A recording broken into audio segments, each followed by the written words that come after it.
Hello, it's Marceline, your queen, and I'm making another trans representation video! Woo-wee! So when I made my first one about Marina from Fear 102, I received great feedback. Not only did it lead to me making a video about another character in the game, but it got me thinking, why not cover other mediums that have trans characters in them and express my feelings on how they're represented?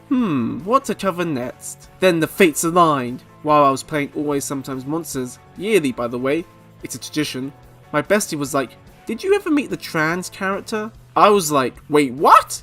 8 years playing this game, yearly, and now in 2023, I discover there is a trans character? And I went, I have to meet them! So I did, and I loved it so much, I decided it would be the second video I make about trans representation, baby! By the way, this game came out in 2014, and spoilers, it does a super excellent job of trans representation. Before we begin, I must give a little backstory and some setup too. Always Sometimes Monsters is me and my bestie's game. We met because of this game. She shared a screenshot back in 2014, and when I saw the game in my Steam discovery queue, I wanted to see more from it before I bought it. I went on the screenshot section on Steam, and I found her one. I added her, and I was like, hey, here's Always Sometimes Monsters, any good? From there, we connected, and at the same time, she used her in real life picture for her profile picture on Steam, and I called her pretty, because she's so pretty. And yeah, thanks to that screenshot of the strip club in Always Sometimes Monsters, it led me and my bestie being best friends for 8 years. And yeah, one screenshot from Always Sometimes Monsters did that. Wow. And yeah, this game is pretty precious to us. In addition, I do plan to make a passion project video about the game. I want to cover the game fully, and I mean fully. From the looks of it, it's going to be longer than my Postal 1 video. I'm serious. But I am so pumped though. Me and my bestie's game! Anywho, a little setup before we start. Always Sometimes Monsters is a role-playing game. That's it. The less you know, the better. Ha! The trans character's name is Morrigan, and this is their appearance. However, this could change because in the Steam guide that tells you how to find them, their appearance is different. Maybe depending on your main character you chose and what type of relationship you're in, changes their appearance. Morrigan can only be found in Beattown, and it's very easy to miss them. In my many years of playing the game, I just found out they existed. So yeah, I'm glad they are well hidden by the way. More on why later. So just to give you some context about my main character, because you can make your own one in the game. Her name is Candy, and their partner is Lulu. By the way, Candy is my other OC I have, and she's also trans as well, and she's pretty cute as fuck. Last and not least, I am only one trans lady. This is only my opinion. Any trans individuals watching this video, please share your thoughts in the comments. I would love to hear it. So, let's go! The first encounter with Morrigan is in the town hall at day 7. Morrigan is frustrated because they made changes to their passport, but those changes hasn't applied to their driver's license. To get different pieces of identification changed requires a different documentation to fill out. While the lady at the desk is getting the necessary documents, Morrigan turns to the MC, the main character by the way, and vents a little at how shitty the process is. Then they get the right documentation and leaves. If you don't know, Morrigan is trying to change her gender on the different forms of identifications. They change the ones on their passport, but needs to go through another process to change the driving license one. I love this scene so much. It treats Morrigan as a person, and a lot of people may miss that they're trans. We can all relate to trying to go through the town halls and councils, trying to get something done, but it's super annoying. As a trans person, I know I will have to one day get my gender changed for my IDs. Hopefully it can be done online, because if it's in person, woo, I'm gonna make my bestie come with me. Sorry bestie, love you! The second encounter is at the pharmaceutical. Morrigan is upset because she was told their prescription is ready, but it appears that there was a mistake and they'll have to wait a bit longer for it. Morrigan explains to the doctor that this type of prescription isn't the type you can wait for. The doctor then states that it's not life critical, so it wasn't in the speedy shipping. To change it, the doctor recommends Morrigan to tell their doctor to change it in the order form. Morrigan vents a little about making sure whoever told them it was all good to go doesn't make the same mistake again, since they wasted Morrigan's time going to the pharmaceutical for nothing. Then they see the MC again, and apologizes for holding up the line. Again, I love this encounter. Morrigan is treated again like a real person. If you weren't aware, Morrigan is trans, this encounter appears to be someone being annoyed not getting their medicine on time. The fact is that Morrigan is picking up hormone replacement therapy prescriptions, or HRT for short. Again, people who aren't trans can relate to Morrigan. Even my mum needs to get her medicine all the time. One day they didn't have the medicine order. Not getting it on time seriously affected her. We can empathise with Morrigan. Trans people who take HRT need to take it when required. It's a strict routine which is carried out throughout the year. It's understandable why Morrigan is upset. An interesting detail I would like to bring up is how the doctor mentions that the HRT prescription isn't life critical. Morrigan has to ask their doctor to change it. Remember, this game came out in 2014. I feel like this little sentence explains for a long time how trans people were treated poorly regarding medicine. HRT prescription isn't life critical in a fatal sense. It's lobbed in with the less urgent stuff, but in the matter of fact, it is life critical for the trans people who need HRT. It is their life. It's in the hands of others. The doctors are the ones who decide if it's life critical, which is kind of scary because sure, they are the medical experts, but they can be like, we're gonna charge you a ton for it, or outright refuse to make it life critical. Now, to my knowledge, it has gotten better and is taken more seriously, however, it doesn't mean it's perfect. So yeah, that one line has so much weight to it. This game is so well written! The third and final encounter is a big one. There's a lot to cover. There are moments where the player has to pick a response. Let's go. First, Morrigan asks you to sit down with them, and this is where you finally learn their name. That made sense, you never had a one-to-one chat with them. Morrigan starts to be a little flirty. They mention that other people are closed-minded. They act like they have a connection with you, but the second they open up, BAM! They want nothing to do with you. Oh god, that line from 2014 is so true nowadays. It's aged like wine. Morrigan continues to vent a little about it. I really love this. As a trans person, I too feel like there are many people who are really closed-minded. It's safer not to open up, to be honest. Your MC will mention the best thing to do is to be honest. The line said by Morrigan after this, in my opinion, is amazing. How much and when do you reveal such information to someone? This is something a lot of trans people have to deal with, and unfortunately in a lot of media involving trans people, this conversation isn't really brought up. I wish more trans representation covered this struggle. It's real, and I especially love how Morrigan calls it a dance. Here comes one of the choices you have to pick. How should you handle the truth? Just be honest? When it's right? Control the truth. Regardless of which you pick, they all have their advantages and disadvantages. Number 1. Just be honest. Out of all the 3 options, this is the most morally superior. You want to tell someone the whole truth. The catch is, if you end up being too honest, well, that can be off-putting to some people.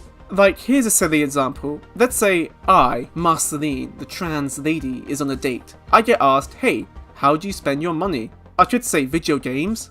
That's honest. Or I could say, on not safe for work artists I commission, and the art itself is super naughty and it has crotches in it, and cum, and it involves our OCs. Ha!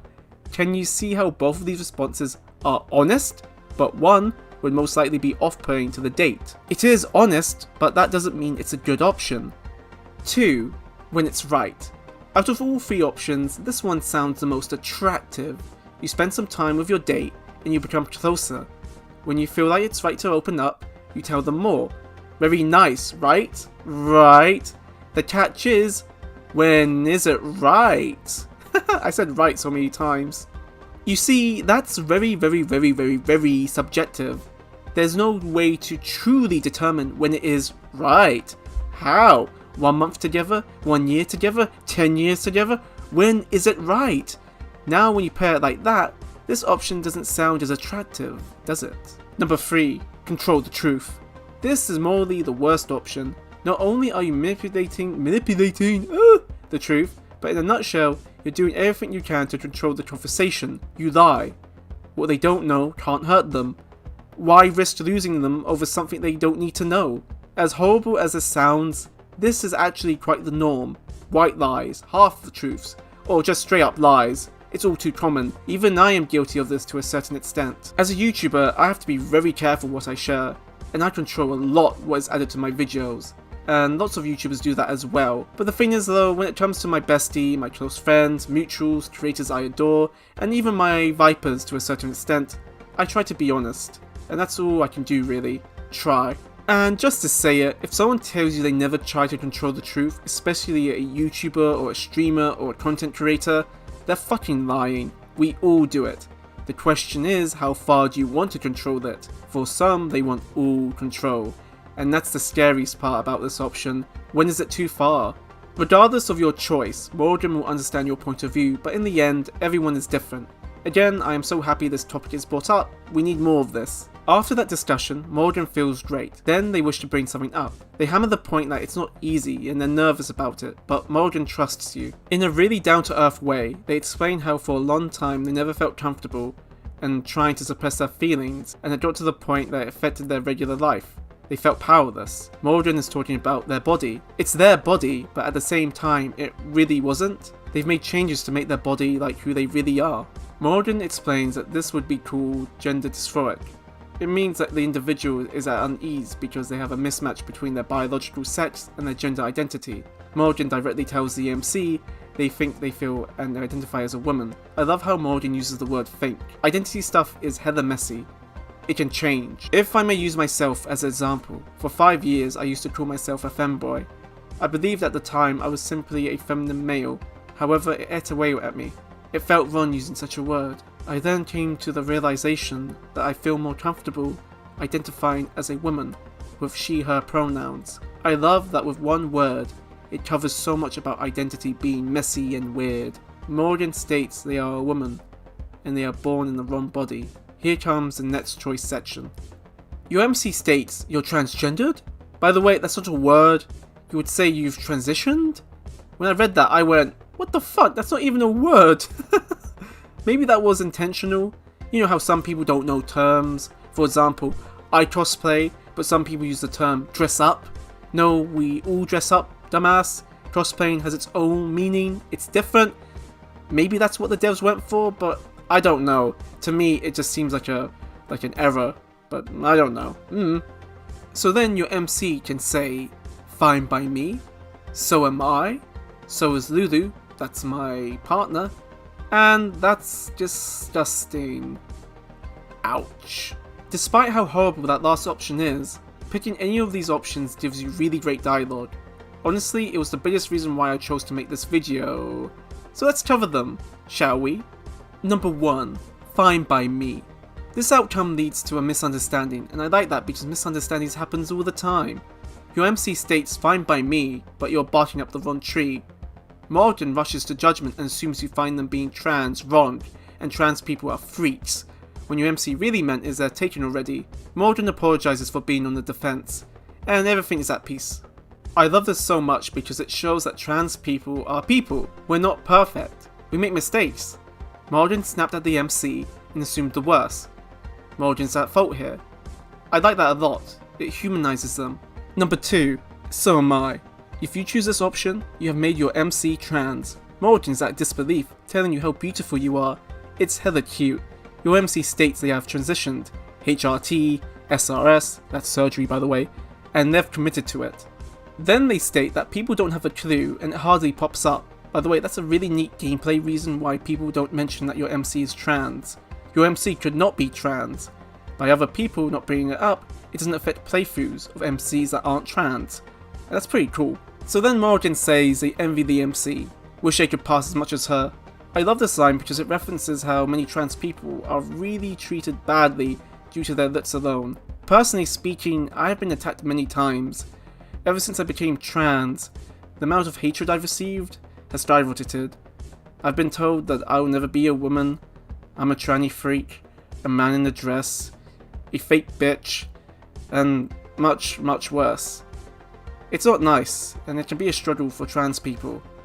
Not all of them can afford the prescription and the surgery.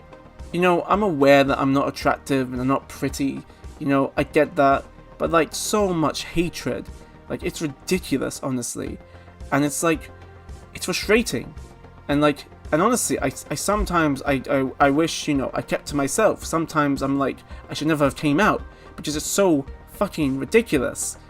But, you know, that's the real world for you. So then the MC explains to Morrigan that they too worry about passing. Not getting prescriptions filled is a nightmare, the idea of being outed is scary. It has gotten better. Morrigan then asks a really great question: if someone has fallen in love with the MC. Honest love, not a kink or fetish. That's another issue trans people have to deal with that I really don't see other mediums talk about. There are many people who have a kink fetish for trans people, but they wouldn't date them. They use trans people to get off. So like, they don't like trans people, but the idea is enough to get them excited. Yeah, it's pretty nasty, and it makes finding a partner as a trans person even more difficult. Anyway, the MC explains how they met their partner. It's wholesome. The MC couldn't lie anymore, and they told their partner, and they were open about it. It led to this moment where both of them could be themselves. Also, spelling mistake, it's supposed to be a she, not a he. My partner is a woman. Unless the game is trying to say they use he pronouns too. I don't know, but I think it's a silly mistake. Then one of my favourite lines pops up. The MC brings up that they're a couple, and couples have problems. Thank you, this is so true. Just because you're trans, you also deal with couple problems like every other couple. I love this. Morrigan is proud of the MC. The MC is then proud of Morrigan. It's a cute, wholesome moment. Number 3, so is LOOOOOO. This option makes your partner trans. The MC says it wasn't easy to accept, but love conquers all. They were in love. With time, it became normal. Trans people are people. We're people. This one is short, but it's nice. In the end, your partner is the one who's trans. It's their story to tell. So honestly, it makes sense why it's so short. And last, that's disgusting. This is a horrible option. You have to understand, Always Sometimes Monsters is a morally neutral game. It's like, hey, do whatever you want. Only you and other players can discuss and decide what is the morally right choices. So yeah, you can be and do pretty much whatever you want. Yes, that means doing actions and saying words that are really nasty. I won't mention them here, but yeah, it's a role-playing game with choice. There has to be horrible ones. As a trans person, I don't mind this. I'm happy this is an option. I don't just want perfect stories where everyone is happy, we all love each other. Hey, even the character that hates trans people did a 180. They love trans people now. For real, I do like that stuff. I do. I eat it up all day. But sometimes, in my opinion, we need stories that cover the more uncomfortable stuff. And in my opinion as well, I said that twice, what? I think the best stories are the ones that do. Maybe not the best, but well, the ones that are memorable to me, they cover the uncomfortable stuff. There will always be people in this world that will find me and trans people disgusting. Yes, of course, I wish that that could never be a thing, but spoiler alert, a lot of people are shitty. I will forever praise Always Sometimes Monsters for not hiding that truth. Back on track. This option is vile, but still gives really great dialogue for Morrigan. Morrigan is pissed. They tell the MC to go fuck themselves. They're a small-minded piece of shit. Then they bring up a great point, that they already get tons of problems to deal with, and people being a B-word, sorry I'm not saying that word again, just to make them feel like shit, it doesn't help. Morrigan then brings up the crazy idea of just saying, no thanks. Like, for real, if you have issues with trans people or anyone or anything, don't be an arse or degrade them, just move on, mute, block. Words are hurtful. People need to realize that. Words are fucking hurtful. Then Morrigan brings up another great point. Most of these degenerates who hate trans people, they get off by degrading them. It's sad but true.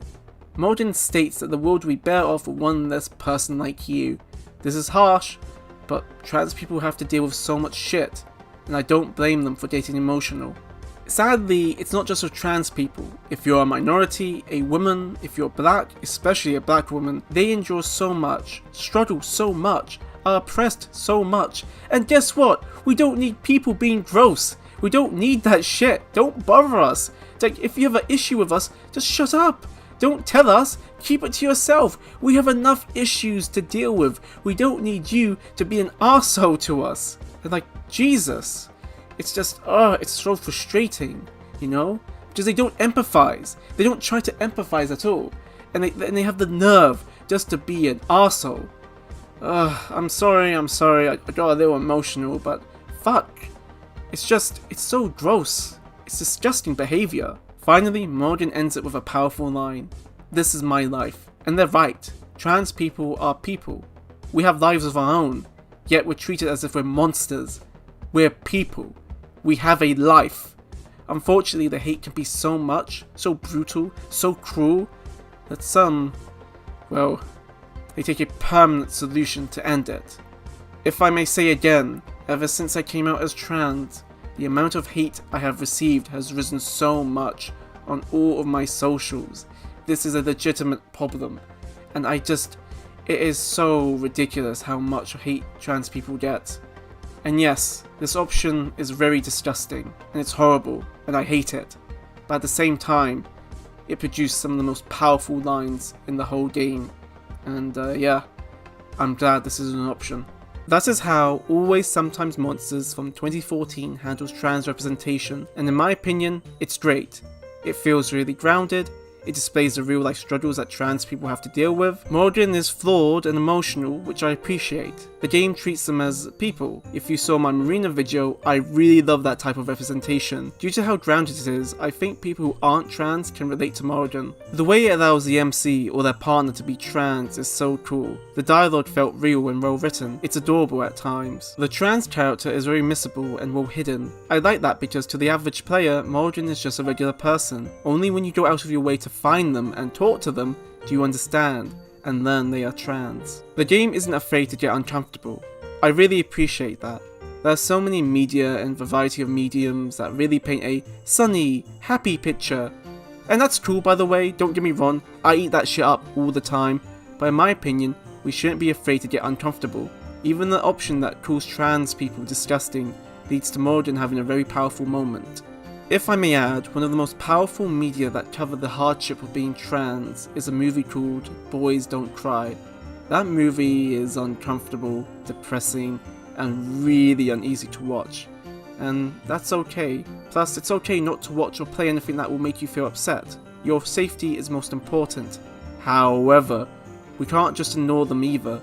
We can't tell ourselves it shouldn't be in stories. It's okay to be uncomfortable. Last and not least, talking about the importance of revealing information. Why aren't other media covering this? Always Sometimes Monsters does such a great job of covering the subject.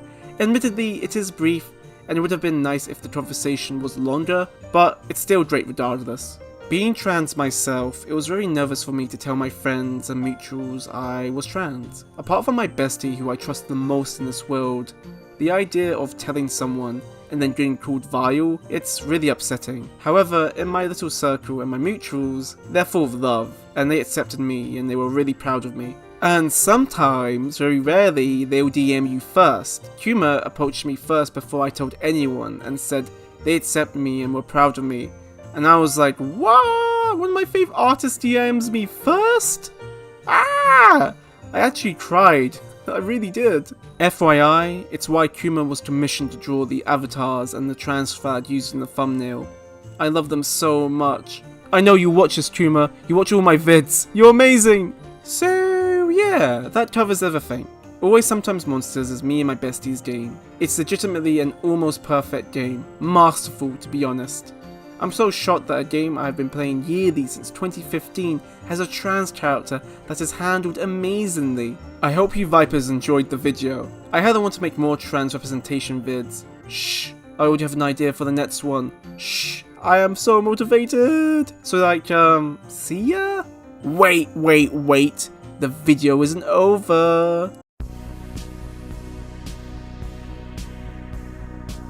You know the drill.